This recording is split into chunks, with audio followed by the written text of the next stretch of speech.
رسول اللہ صلی اللہ علیہ وآلہ وسلم سب لوگوں سے زیادہ جواد سخی تھے، اور رمضان میں دوسرے اوقات کے مقابلے میں جب جبرائیل علیہ السلام آپ صلی اللہ علیہ وآلہ وسلم سے ملتے بہت ہی زیادہ جود و کرم فرماتے۔ جبرائیل علیہ السلام رمضان کی ہر رات میں آپ صلی اللہ علیہ وآلہ وسلم سے ملاقات کرتے اور آپ کے ساتھ قرآن کا دورہ کرتے۔ غرض حضرت صلی اللہ علیہ وآلہ وسلم لوگوں کو بھلائی پہنچانے میں بارش لانے والی ہوا سے بھی زیادہ جود و کرم فرمایا کرتے تھے۔ صحیح بخاری حدیث نمبر 6۔ ہرقل شاہ روم نے قریش کے قافلے میں ایک آدمی بلانے کو بھیجا، اور اس وقت یہ لوگ تجارت کے لیے ملک شام گئے ہوئے تھے، اور یہ وہ زمانہ تھا جب رسول اللہ صلی اللہ علیہ وسلم نے قریش اور ابو سفیان سے ایک وقتی عہد کیا ہوا تھا۔ جب ابو سفیان اور دوسرے لوگ ہرقل کے پاس ایلیا پہنچے جہاں ہرقل نے دربار طلب کیا تھا، اس کے گرد روم کے بڑے بڑے لوگ، علماء، وزراء و امراء بیٹھے ہوئے تھے۔ ہرقل نے ان کو اور اپنے ترجمان کو بلوایا، پھر ان سے پوچھا کہ تم میں سے کون شخص مدعی رسالت کا زیادہ قریبی عزیز ہے؟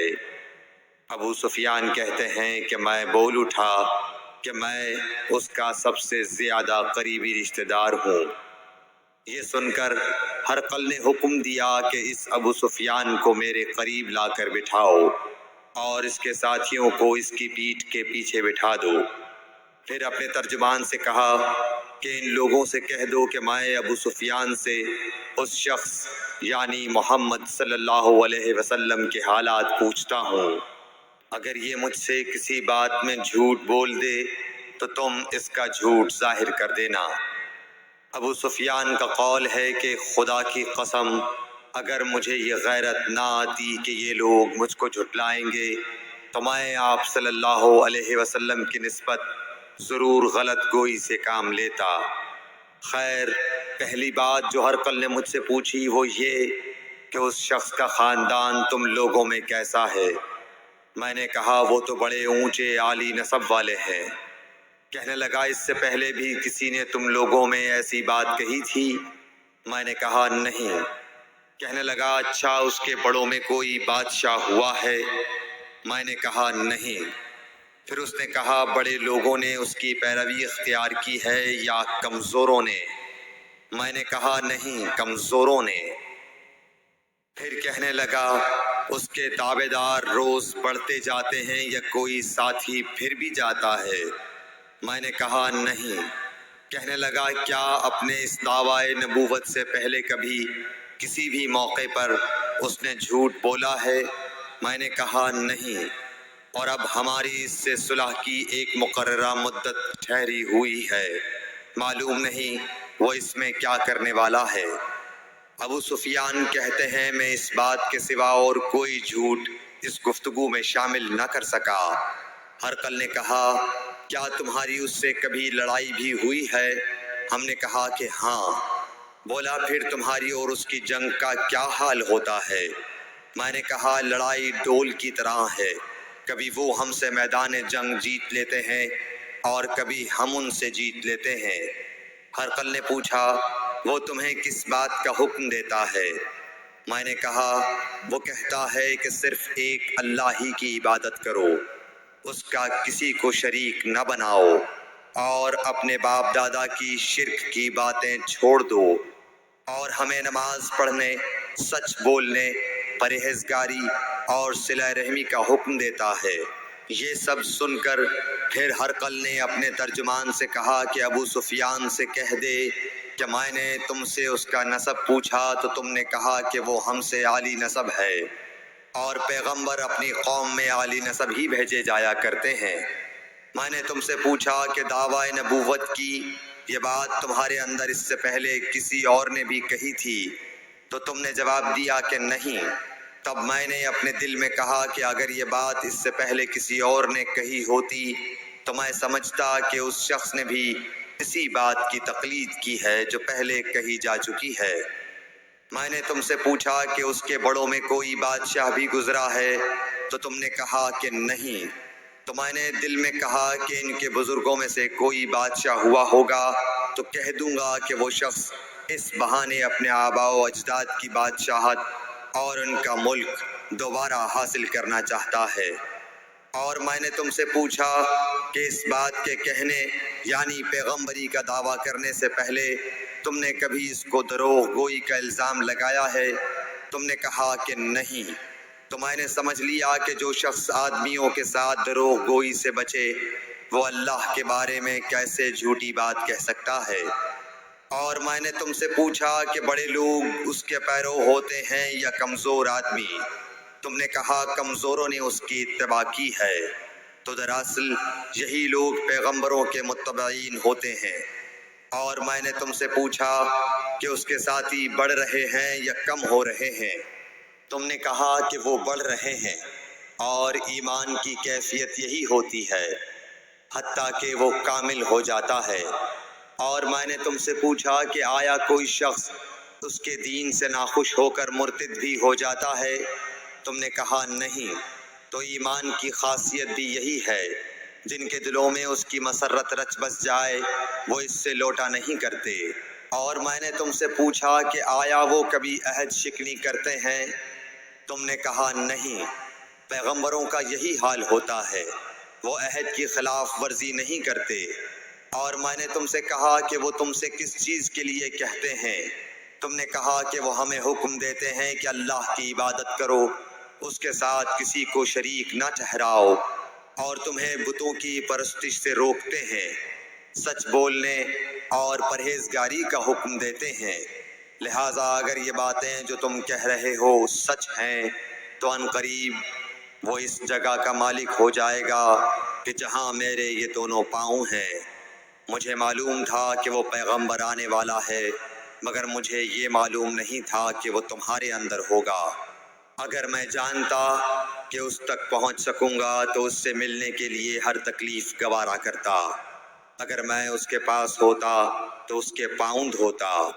ہرقل نے رسول اللہ صلی اللہ علیہ وسلم کا وہ خط منگایا جو آپ نے وحیہ کلبی رضی اللہ تعالیٰ عنہ کے ذریعے حاکم بصرہ کے پاس بھیجا تھا، اور اس نے وہ ہرقل کے پاس بھیج دیا تھا۔ پھر اس کو پڑھا تو اس میں لکھا تھا، اللہ کے نام کے ساتھ جو نہایت مہربان اور رحم والا ہے۔ اللہ کے بندے اور اس کے پیغمبر محمد صلی اللہ علیہ وسلم کی طرف سے یہ خط ہے شاہ روم کے لیے۔ اس شخص پر سلام ہو جو ہدایت کی پیروی کرے۔ اس کے بعد میں آپ کے سامنے دعوت اسلام پیش کرتا ہوں۔ اگر آپ اسلام لے آئیں گے تو دین و دنیا میں سلامتی نصیب ہوگی، اللہ آپ کو دوہرا ثواب دے گا، اور اگر آپ میری دعوت سے روگردانی کریں گے تو آپ کی رعایا کا گناہ بھی آپ ہی پر ہوگا۔ اور اے اہل کتاب، ایک ایسی بات پر آ جاؤ جو ہمارے اور تمہارے درمیان یکساں ہے، وہ یہ کہ ہم اللہ کے سوا کسی کی عبادت نہ کریں اور کسی کو اس کا شریک نہ ٹھہرائیں، اور نہ ہم میں سے کوئی کسی کو خدا کے سوا اپنا رب بنائے۔ پھر اگر وہ اہل کتاب اس کتاب سے منہ پھیر لیں تو مسلمانوں، تم ان سے کہہ دو کہ تم مانو یا نہ مانو، ہم ایک خدا کے اطاعت گزار ہیں۔ ابو سفیان کہتے ہیں، جب ہرقل نے جو کچھ کہنا تھا کہہ دیا اور خط پڑھ کر فارغ ہوا تو اس کے ارد گرد بہت شور و غوغا ہوا، بہت سی آوازیں اٹھیں اور ہمیں باہر نکال دیا گیا۔ تب میں نے اپنے ساتھیوں سے کہا کہ ابو کبشہ کے بیٹے حضرت صلی اللہ علیہ وسلم کا معاملہ تو بہت بڑھ گیا۔ دیکھو تو اس سے بنی اصفر روم کا بادشاہ بھی ڈرتا ہے۔ مجھے اس وقت سے اس بات کا یقین ہو گیا کہ حضور صلی اللہ علیہ وسلم ان قریب غالب ہو کر رہیں گے، حتیٰ کہ اللہ نے مجھے مسلمان کر دیا۔ راوی کا بیان ہے کہ ابن ناطور ایلیا کا حاکم ہرقل کا مصاحب اور شام کے نصارہ کا لاٹ پادری بیان کرتا تھا کہ ہرقل جب ایلیا آیا ایک دن صبح کو پریشان اٹھا تو اس کے درباریوں نے دریافت کیا کہ آج ہم آپ کی حالت بدلی ہوئی پاتے ہیں، کیا وجہ ہے؟ ابن ناطور کا بیان ہے کہ ہرقل نجومی تھا، علم نجوم میں وہ پوری مہارت رکھتا تھا۔ اس نے اپنے ہم نشینوں کو بتایا کہ میں نے آج رات ستاروں پر نظر ڈالی تو دیکھا کہ ختنہ کرنے والوں کا بادشاہ ہمارے ملک پر غالب آ گیا ہے۔ بھلا اس زمانے میں کون لوگ ختنہ کرتے ہیں؟ انہوں نے کہا کہ یہود کے سوا کوئی ختنہ نہیں کرتا، سو ان کی وجہ سے پریشان نہ ہو۔ سلطنت کے تمام شہروں میں یہ حکم لکھ بھیجیے کہ وہاں جتنے یہودی ہوں سب قتل کر دیے جائیں۔ وہ لوگ انہی باتوں میں مشغول تھے کہ ہرقل کے پاس ایک آدمی لایا گیا جسے شاہ غسان نے بھیجا تھا۔ اس نے رسول اللہ صلی اللہ علیہ وسلم کے حالات بیان کیے۔ جب ہرقل نے سارے حالات سن لیے تو کہا کہ جا کر دیکھو وہ ختنہ کیے ہوئے ہے یا نہیں۔ انہوں نے اسے دیکھا تو بتلایا کہ وہ ختنہ کیا ہوا ہے۔ ہرقل نے جب اس شخص سے عرب کے بارے میں پوچھا تو اس نے بتلایا کہ وہ ختنہ کرتے ہیں۔ تب ہرقل نے کہا کہ یہی محمد صلی اللہ علیہ وسلم اس امت کے بادشاہ ہیں جو پیدا ہو چکے ہیں۔ پھر اس نے اپنے ایک دوست کو رومیہ خط لکھا اور وہ بھی علم نجوم میں ہرقل کی طرح ماہر تھا۔ پھر وہاں سے ہرقل حمص چلا گیا۔ ابھی حمص سے نکلا نہیں تھا کہ اس کے دوست کا خط اس کے جواب میں آ گیا۔ اس کی رائے بھی حضور صلی اللہ علیہ وسلم کے ظہور کے بارے میں ہرقل کے موافق تھی کہ محمد صلی اللہ علیہ وسلم واقعی پیغمبر ہیں۔ اس کے بعد ہرقل نے روم کے بڑے آدمیوں کو اپنے حمص کے محل میں طلب کیا اور اس کے حکم سے محل کے دروازے بند کر لیے گئے۔ پھر وہ اپنے خاص محل سے باہر آیا اور کہا، اے روم والو، کیا ہدایت اور کامیابی میں کچھ حصہ تمہارے لیے بھی ہے؟ اگر تم اپنی سلطنت کی بقا چاہتے ہو تو پھر اس نبی صلی اللہ علیہ وسلم کی بیعت کر لو اور مسلمان ہو جاؤ۔ یہ سننا تھا کہ پھر لوگ وحشی گدھوں کی طرح دروازوں کی طرف دوڑے مگر انہیں بند پایا۔ آخر جب ہرقل نے اس بات سے ان کی یہ نفرت دیکھی اور ان کے ایمان لانے سے مایوس ہو گیا تو کہنے لگا کہ ان لوگوں کو میرے پاس لاؤ۔ جب وہ دوبارہ آئے تو اس نے کہا، میں نے جو بات کہی تھی اس سے تمہاری دینی پختگی کی آزمائش مقصود تھی، سو وہ میں نے دیکھ لی۔ تب یہ بات سن کر وہ سب کے سب اس کے سامنے سجدے میں گر پڑے اور اس سے خوش ہو گئے۔ بالآخر ہرقل کی آخری حالت یہی رہی۔ صحیح بخاری حدیث نمبر 7۔